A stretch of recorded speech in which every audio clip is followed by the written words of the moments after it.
Sir వాస్తవంగా ఇవాళ అంశం ఏంటంటే ఈ అరెస్టులు, క్షమాపణలు వీటి మీద ఉండేటువంటి సామాజిక పరిణామాలు ఓకే మంచి అంశం మీద పెట్టారు. ఎందువల్లంటే గత ఐదు ఐదు సంవత్సరాల నుంచి కూడా సోషల్ మీడియా చూడాలంటే భయపడ్డది.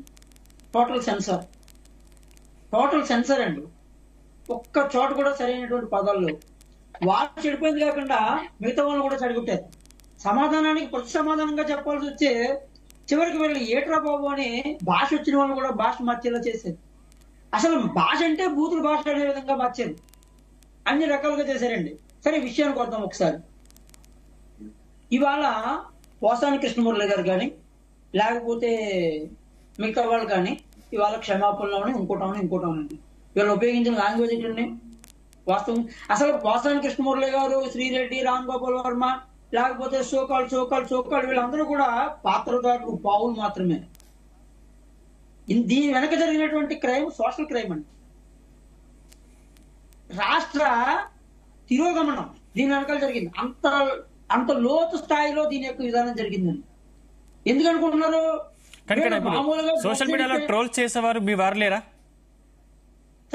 ఇదే ప్రశ్న తలెత్తుతా ఉంది. సోషల్ మీడియాలో మీరు కూడా చాలా ట్రోల్స్ చేస్తా ఉన్నారు. ఫర్ ఎగ్జాంపుల్ నటి శ్యామల ఈ రోజునే ఒక్క మాట సార్ సందీప్ గారు, ఈ రోజునే సోషల్ మీడియాలో ట్రోల్ చేసిన వారి మీద ఎవరైతే కేసులు పెట్టి ప్రభుత్వం దృష్టికి తీసుకొస్తున్నారో లేదా డిపార్ట్మెంట్ దృష్టికి తీసుకొస్తున్నారో వాళ్ళ మీద ఇమీడియట్ గా కేసులు పెట్టేయట్లేదు.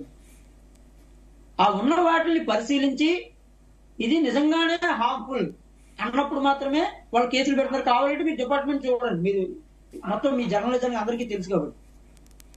ఎవరి మీదైనా ప్రభుత్వం దృష్టికి తీసుకొస్తే ఆల్రెడీ పవన్ కళ్యాణ్ గారు చెప్పారు, ఏ రకంగానూ కూడా ఉపేక్షించేది లేదు. భాష ప్రాధాన్యం. మా మీటింగుల్లో కూడా, జనసేన మీటింగుల్లో కూడా పదే బహిరంగ సమావేశాల్లో కూడా ఎవరు ఏ ఒక్కరైనా కానీ దారి తప్పితే కుదరదు. భాష సంయమనం ప్రధానము. ముఖ్యంగా ఎవరైతే స్పోక్స్ పర్సన్స్ ఉన్నారో వాళ్ళందరూ కూడా, అంటే మీడియాలో మాట్లాడే ప్రతి ఒక్కరు కూడా మీ భాష ప్రాధాన్యం, మీరు మాట్లాడే కంటెంట్ ఇంపార్టెంట్ కానీ మీరు అదే తురే లేకపోతే భాష మాట్లాడవద్దు అని మా నాయకుడు ఏ రోజు కూడా దాన్ని డిస్కరేజ్ చేశారు. కానీ మీరు కోర్టులో హాజరుపరచకుండా మీరే తండ్రికి ప్రయోగించి వాళ్ళని చిత్రహింసలు గురి చేస్తున్నారనే ఆరోపణ కూడా ఉంది కదా సార్. ఆరోపణలు అనేటువంటివి నిరాధారమైన సార్. విషయం ఏంటంటే పెట్టినటువంటి కేసులు ఒకసారి చూడండి. ఏమని పెట్టారు? ప్రభుత్వం దృష్టి, ఆ యొక్క డిపార్ట్మెంట్ దృష్టికి తీసుకెళ్లి ఇవి వీడియోలండి, ఇవి మాట్లాడండి, వీటి ఆధారంగా ఏదో తప్పు చేశారని మేము అనుకున్నాం, మీరు పరిశీలించి ఒకసారి మీ యొక్క పని చేయండి అంటే చట్టం ప్రకారం వాళ్ళు మాట్లాడిన దాంట్లో ఏమాత్రం తప్పు ఉన్నప్పటికీ కూడా దాని ప్రకారమే కేసులు పెడతారు. ఒకటోదండి. రెండు, ఇవాళ మాట్లాడే వాళ్ళందరూ ఏం మాట్లాడుతున్నారండి?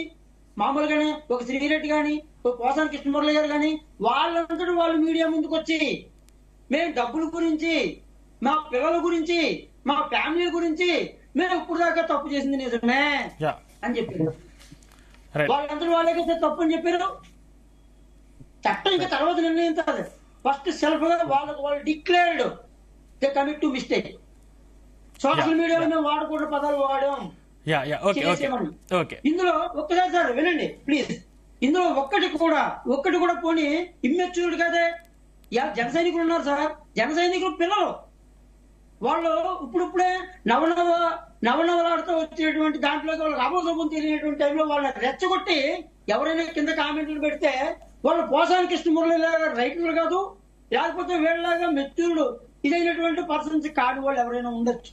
మాలాంటి బాధ్యత కలిగిన వ్యక్తులు కూడా మేము అందరం మా పార్టీలో ఉండేటువంటి అందరినీ కూడా ఎప్పుడు కూడా నియంత్రిస్తూ సంయమనం పరుస్తూనే ఉన్నాం. వైసీపీ నుంచి చేసింది అయితే రెచ్చగొట్టారు. వాళ్ళు చెప్పిన దాని ప్రకారం వాళ్ళ డబ్బులు ఇచ్చి మరీ చేయించాలనేటువంటి విషయం ప్రూవ్ అవుతుందో పక్కనే సార్ వాళ్ళకి వెనకాల నుంచి గైడెన్స్ ఇచ్చారు. వాళ్ళకి వెనకాల నుంచి సమాచారం ఇచ్చి ఈ రకంగా తిట్టుందని చెప్పారు. ఎంత ఘోరం అండి! మెగా ఫ్యామిలీని టార్గెట్ చేయడం వాళ్ళ టార్గెట్. మెగా ఫ్యామిలీ చేసిన తప్పేడు sir. Mega family social work ఏంటి చూపించింది, మెగా ఫ్యామిలీ రక్తదానం ఏంటి చూపించింది, మెగా ఫ్యామిలీ ఎలా ఉండాలో చూపించింది, మెగా ఫ్యామిలీ అన్నదమ్ములు ఎలా ఉండాలో చూపించింది, మెగా ఫ్యామిలీ అనుకూలం నేర్పించింది, సాంప్రదాయాలు నేర్పించింది.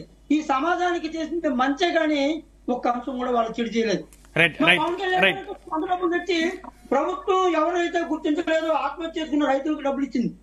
Yeah okay okay okay okay Ramakrishna గారు మీతో మళ్ళీ మాట్లాడతా రైట్ ఇవన్నీ కూడా డైవర్ట్ చేసే ఉద్దేశంతో వాళ్ళకి డబ్బులు ఇచ్చి సోషల్ మీడియాలో ఆ రోజు okay okay yeah okay Rajasekhar గారు దానివల్ల ఈ యొక్క రాష్ట్ర అభివృద్ధికి చాలా నష్టం జరిగింది. ఓకే ఓకే ఓకే రామకృష్ణ గారు నేను మళ్ళీ మీతో మాట్లాడతాను. దానిలో భాగంగా వీళ్ళు పౌరులుగా వాడారు.